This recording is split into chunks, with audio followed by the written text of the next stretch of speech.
సాధారణంగా ఒక police station వాతావరణం అంటే ఎలా ఉంటుంది? ఫిర్యాదు చేసేందుకు వచ్చేవారు దొంగలు, ఇంటరాగేషన్, పోలీసులు ఇలా ఇటువంటి హడావుడి కనిపిస్తుంది. కానీ రాజమండ్రి 2 టౌన్ స్టేషన్ కి ఒక ఊహించని అతిథి చెప్పా పెట్టకుండా వచ్చేసింది. తిన్నగా వెళ్లి టేబుల్ కింద నక్కింది. అది చూసిన పోలీసులు భయంతో బయటికి పరుగులు పెట్టారు. విషయం ఏంటంటే సుమారు 5 అడుగుల పొడవున్న పాము ఒకటి స్టేషన్ లో ప్రవేశించింది. వెంటనే స్థానికంగా ఉన్న పామును బట్టి వాళ్ళని పిలిపించి దాన్ని బంధించారు. అది పొడపామని, తాజుపాము కన్నా ప్రమాదకరమైందని తెలిసేసరికి పోలీసులకి చెమటలు పట్టింది.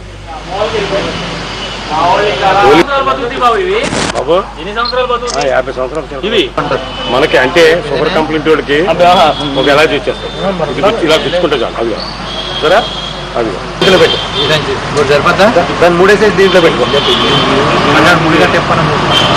వచ్చేస్తుంది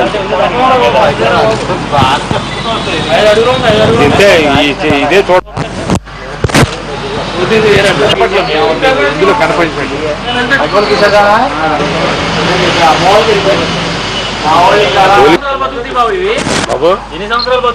సంవత్సరాలు పొలపాము ఎక్కడ చేరితే అక్కడ మనిషికి ప్రమాదం. ఇది కానీ ఏంటంటే ఇది మన క్రైమ్ పోలీస్ స్టేషన్ లోకి ఇచ్చేసి పోలీసు వారిని చాలా బేపత్యంగా బెదిరించేసింది. తాసుపాము కంటే ప్రమాదమైన పాము అండి. తాసుపాము కూడా పర్లేదండి, తాసుపాము కరిచిన గంట బతుకుతాడు, ఇది గంట కూడా బతకలేడండి. దీనివల్ల ఏంటంటే కరిచిన వెంటనే బ్లడ్ చాలా స్పీడ్గా పక్కడిపోతుంది. అంత ప్రమాదం పాము అండి.